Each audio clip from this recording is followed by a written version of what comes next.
हाय, आज मैं ना एक छोटी सी कहानी लेके आई हूँ। बहुत ही प्यारी है, बहुत ही अच्छी कहानी है। अगर आपको अच्छी लगे तो आगे शेयर कर दीजिए और एक लाइक कीजिए।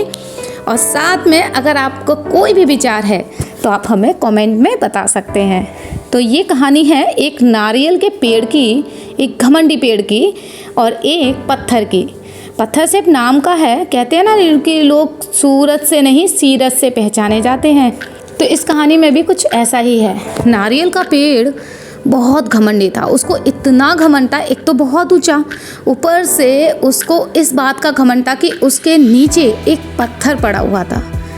हर कोई आता जाता उसमें पैर मार देता, कभी कुछ कभी कुछ। तो वो हमेशा अपमानित ही करता रहता था नारियल का पेड़ पत्थर को। पत्थर बहुत मन ही मन बहुत उदास होता था।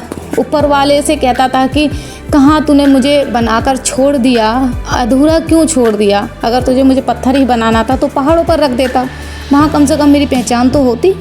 फिर क्या था, एक दिन एक व्यक्ति वहाँ से निकल कर जा रहे थे जो कि मूर्तिकार थे। बहुत ही उनको पहचान थी एक पत्थर की कि किस तरीके का पत्थर उनको मूर्ति बनाने के लिए चाहिए होता है। अचानक से उस पत्थर पर उनकी नज़र पड़ी और वो पत्थर उठाकर घर ले आए। उन्होंने बहुत उस पर मेहनत करी और बहुत ही खूबसूरत सी एक भगवान जी की मूर्ति बनाकर तैयार कर दी। फिर उसके बाद ना वहाँ के लोगों ने डिसाइड किया कि चलो इस मूर्ति को हम भगवान जी के इतने प्यारे से स्वरूप को मंदिर में स्थापित करते हैं। मंदिर में स्थापित कर दी, सब लोग पूजा करने लगे। फिर क्या था, जो नारियल का पेड़ बहुत घमंड करता था, उसी नारियल के पेड़ से एक नारियल को तोड़वा कर उसी पत्थर के चरणों में चढ़वाया, क्योंकि उस पत्थर को भगवान ने स्वयं अपने अंदर समाहित कर लिया और भगवान का रूप खुद लिया था उन्होंने।